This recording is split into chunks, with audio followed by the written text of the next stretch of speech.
Aujourd'hui, on plonge ensemble dans des documents de formation assez intéressants sur la digitoponcture. Bonjour. C'est une technique d'automassage issue de la médecine traditionnelle chinoise, la MTC, et ses sources, elles la présentent comme une approche potentielle pour soulager, entre autres, les douleurs de dos. Mhm. Notre objectif, en extraire l'essentiel, essayer de comprendre les grands principes, et puis voir un peu les applications pratiques. Prêt à décortiquer ça? Absolument. Et ce qui est intéressant, je trouve, dès le départ, c'est que ces documents placent la digitoponcture dans un contexte, comment dire, plus global. Ah oui. C'est-à-dire, Il parle d'un programme multidisciplinaire qui s'inscrit dans ce qu'on appelle le modèle biopsychosocial.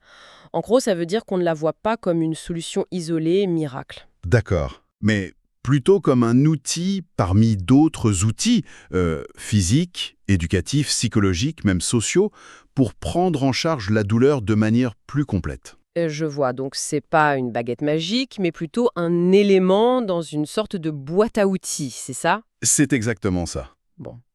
Alors, commençons par le début. La digitopuncture. Qu'est-ce que c'est qu'exactement, d'après ces écrits? Alors, les textes la décrivent un peu comme de l'acupuncture sans aiguille. On l'appelle aussi acupression. Acupression, d'accord. Elle est présentée comme une branche de la médecine traditionnelle chinoise, oui, mais aussi avec des liens vers des approches japonaises ou même le qigong. Et apparemment, ça découle d'un type de massage bien spécifique, le tuina. Tuina, ça sonne intriguant. Et l'idée derrière, c'est quoi, le but? L'objectif qui est décrit, c'est de, je cite un peu, disperser les blocages énergétiques ou stimuler l'énergie, cette fameuse énergie vitale, le qi. Le qui, oui, on en entend souvent parler. Voilà. Et les bénéfices qui sont mentionnés dans les documents, ça va de l'amélioration du métabolisme, la diminution des douleurs, et ça irait même jusqu'à une meilleure conscience de soi, un meilleur bien-être général. Ça promet. Ce qui, justement, vous l'avez mentionné, c'est un peu la clé de voûte, non? Pour comprendre la digitoponcture, il faut sans doute revenir un peu aux bases de la MTC, cette médecine qu'on dit vieille de 5000 ans. Exactement. C'est essentiel. La MTC est décrite dans ces textes avant tout comme une approche préventive. Son but premier, c'est de maintenir un équilibre pour rester en bonne santé et vivre longtemps. D'accord. Et au cœur de tout ça, il y a effectivement le qi. Le qi, c'est présenté comme l'énergie vitale, oui, une sorte de souffle de vie qui nous anime, qui circule en nous et autour de nous. L'idée de base, c'est que si ce qi circule mal, ou s'il y a un déséquilibre, eh bien ça peut se manifester par des symptômes physiques ou même émotionnels. Et ce chi, il circule où, d'après cette théorie? Dans des canaux. Oui, c'est ça. Il circulerait dans un réseau assez complexe qu'on appelle les Jingloi. Jingloi, Ji-in-loi. Ce sont les méridiens. Il faut imaginer des sortes de voies de communication spécifiques qui parcourent tout le corps. Ah oui. Ils relient les organes, les différentes parties du corps entre elles, et ils transportent ce qi, mais aussi le sang. Enfin, le sang au sens énergétique de la MTC. D'accord, je vois.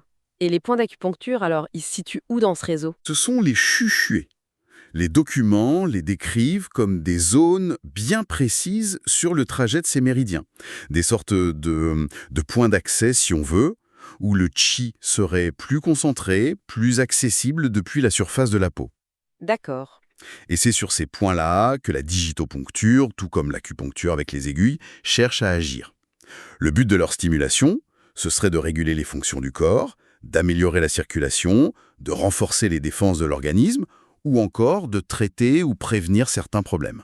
Donc si je résume bien ce que disent ces sources, la digitoponcture, elle utilise des techniques qui viennent du massage Tuina, qui veut dire pousser, tui, et saisir na, c'est bien ça, C'est ça.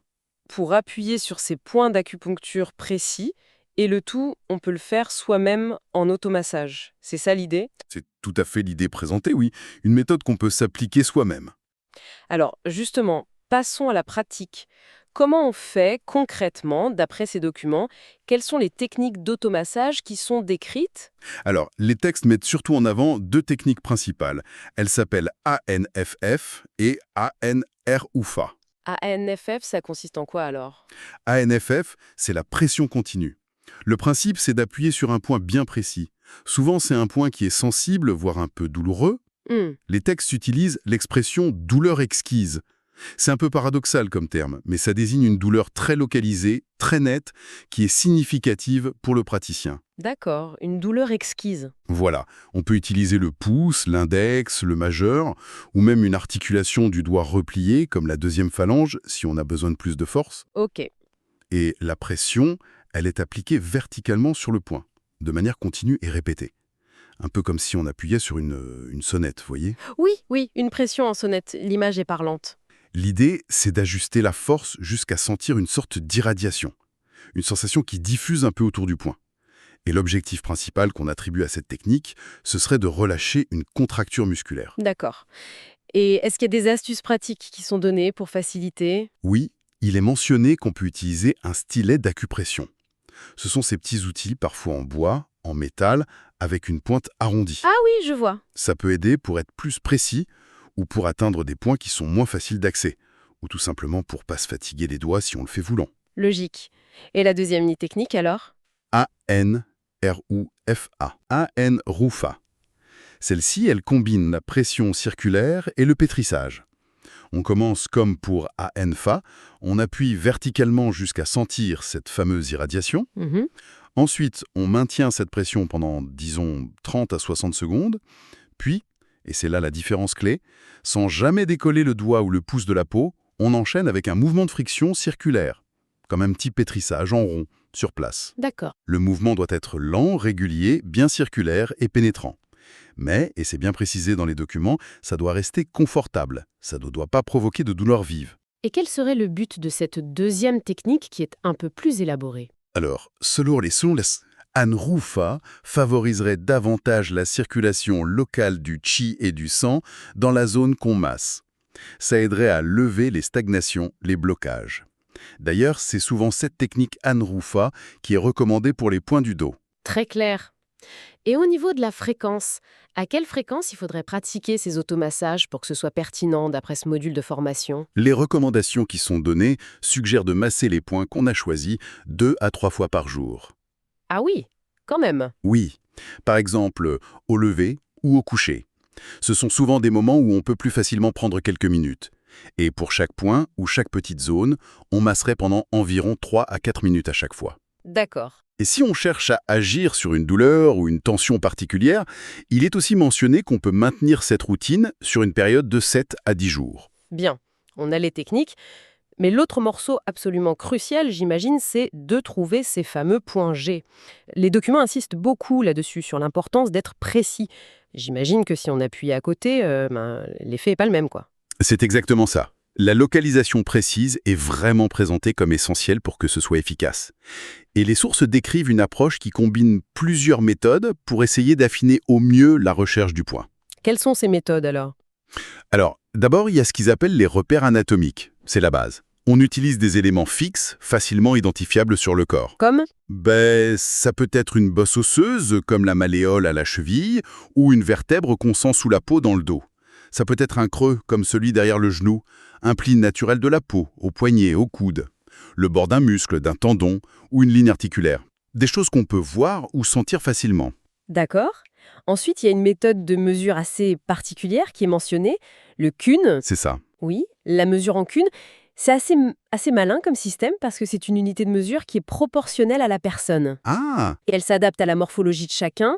Le standard, c'est qu'un cune, ça correspond à la largeur de la phalange du pouce au niveau de l'articulation du milieu, l'interphalangienne. C'est comme si chacun avait son propre pouce et talon. Ah d'accord. Donc mon cune n'est pas le même que le vôtre, forcément. C'est logique en fait. Et pour mesurer des distances plus grandes. on utilise des combinaisons de doigts, mais toujours les doigts de la personne elle-même. Par exemple, si on réunit l'index et le majeur, la largeur des 2 doigts joints correspondrait à 1,5 cune. Ok. Et si on prend les 4 doigts longs, index, majeur, annulaire, auriculaire, réunis, la largeur totale, mesurée au niveau de la deuxième phalange, ça équivaut à 3 cunes. C'est une mesure très utilisée pour localiser les points sur les bras et les jambes. Par exemple, un point comme RAD 6 est décrit comme étant à 3 cunes, donc la largeur des 4 doigts juste au-dessus de la pointe de la malléole interne, à la cheville. C'est assez astucieux comme système. Donc on combine ces repères fixes et ces mesures personnelles, mais est-ce que ça suffit pour être vraiment précis? J'imagine que c'est pas toujours évident. Non, pas toujours. Et c'est là qu'intervient la palpation. C'est crucial. Une fois qu'on est dans la zone approximative grâce aux repères et aux mesures, eh bien on va affiner en touchant, en explorant avec le bout du doigt. Et on cherche quoi exactement en palpant? On cherche une sensation particulière. Ça peut être une légère dépression dans la peau, comme un petit creux, ou au contraire une zone un peu plus tendue, une petite induration sous la peau, comme un petit nœud. Mais le plus souvent, ce qui signale le point, c'est une sensibilité accrue. Ah, Une douleur quand on appuie dessus, la fameuse douleur exquise dont on parlait, ou une sensation d'engourdissement, parfois même une petite décharge électrique. Il arrive aussi qu'on puisse sentir une différence de texture de la peau ou de température. C'est vraiment une exploration tactile assez fine. d'accord, c'est presque un travail de détective sur son propre corps finalement. Et j'imagine que l'expérience, la pratique, ça aide énormément. Ah oui, absolument. Les documents le soulignent bien. La maîtrise de la localisation, ça vient avec la pratique régulière et aussi avec l'étude. Souvent, on s'aide d'atlas d'acupuncture qui montrent les points très précisément par rapport aux muscles, aux os, etc. Et l'observation de la peau est aussi mentionnée. Parfois, ça peut aider. Beaucoup de gens, j'imagine. Le dos. Les documents présentent justement une sélection de 10 points antidouleurs spécifiques pour le dos. Alors, on ne va peut-être pas passer les 10 en revue en détail, ce serait un peu long pour une conversation, mais quels sont les points les plus marquants ou peut-être les plus surprenants qui sont mis en avant dans ces sources? Effectivement, la liste est assez fournie, mais on peut se concentrer sur quelques exemples clés qui illustrent bien l'approche décrite. Alors, un point qui revient très souvent pour le dos, c'est le V40, Weisang. V40. Où est-ce qu'il se trouve? Il est situé pile au milieu du creux derrière le genou, le creux poplité. Ah oui, derrière le genou, pour le dos. De point maître du dos et des lombes. Son action supposée, c'est de soulager la douleur et la raideur, pas seulement au niveau des lombaires, mais aussi les douleurs qui irradient dans la jambe, comme la sciatique. Il agirait sur le méridien de la vessie, qui longe toute la colonne vertébrale. C'est intéressant cette idée d'un point derrière le genou qui a une action sur tout le dos.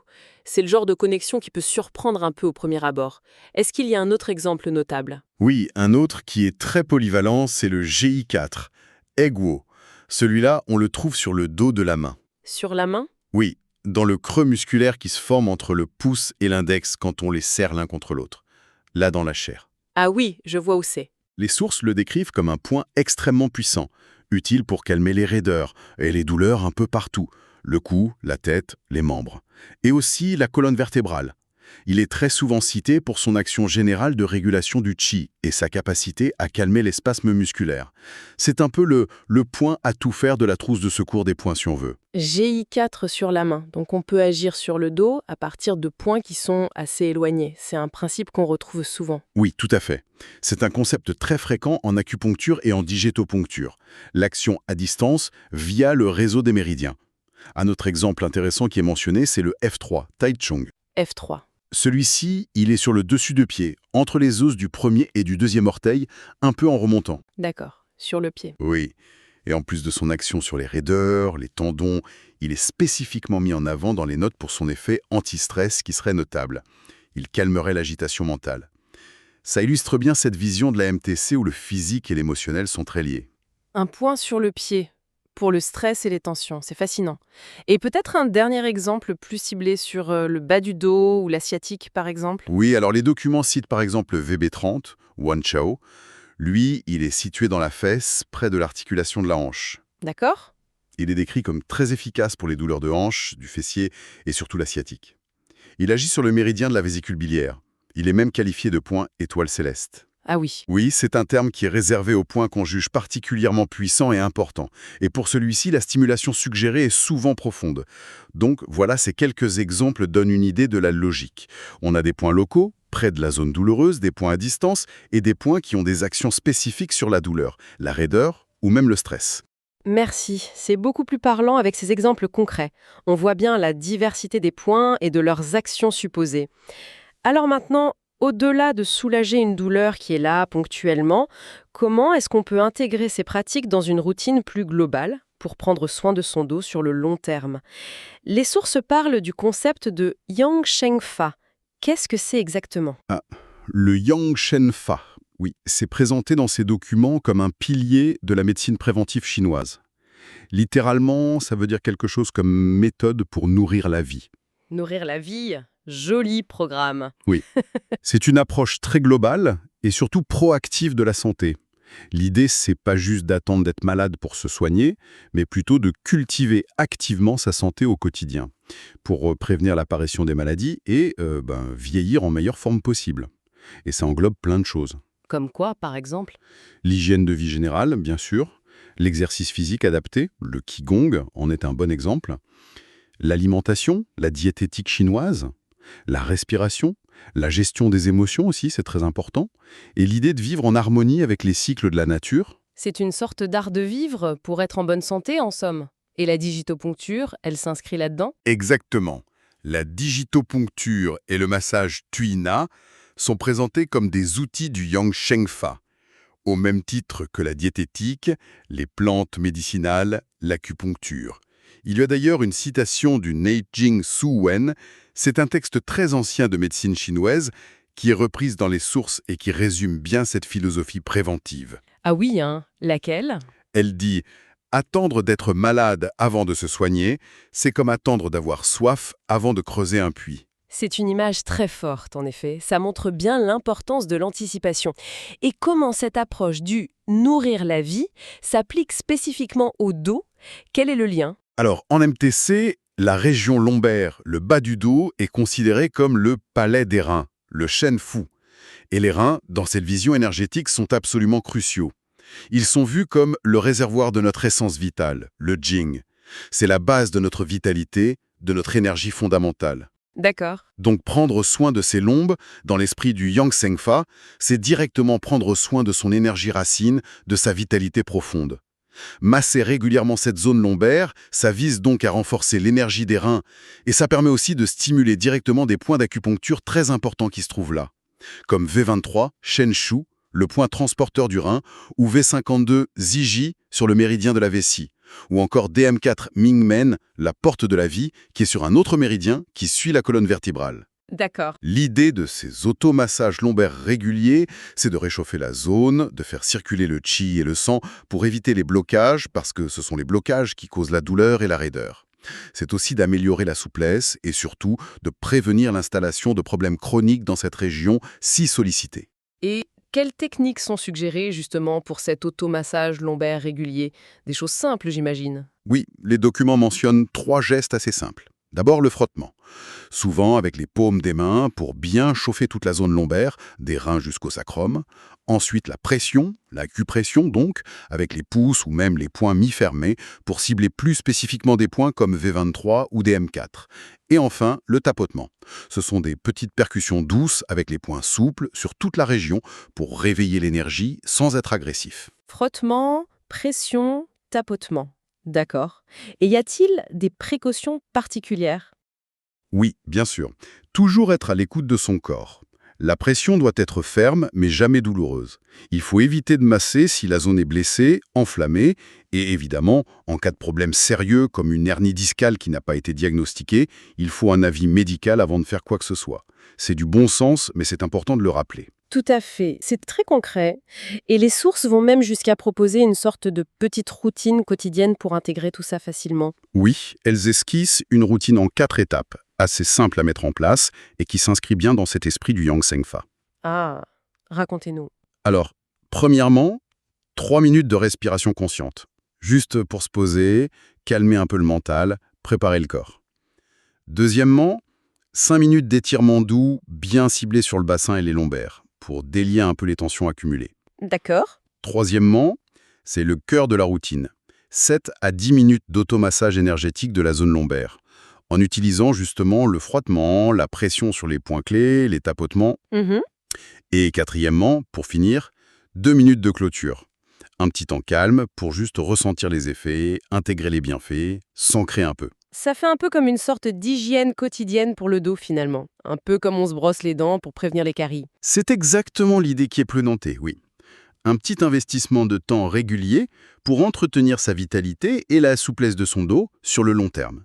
Et l'avantage qui est souligné, c'est la flexibilité. C'est-à-dire? On peut faire ça le matin au réveil, le soir avant de se coucher, ou même pendant une pause dans la journée si on travaille assis. La durée totale peut varier.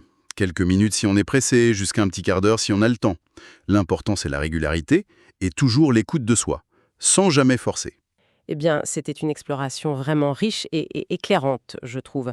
Si on essaye de résumer un peu les pépites qu'on a extraites de ces documents, la digitopuncture y est donc présentée comme une technique d'automassage qui vient de la MTC. Elle vise à stimuler des points précis sur des canaux, les méridiens, pour faire circuler une énergie, le ki. C'est ça.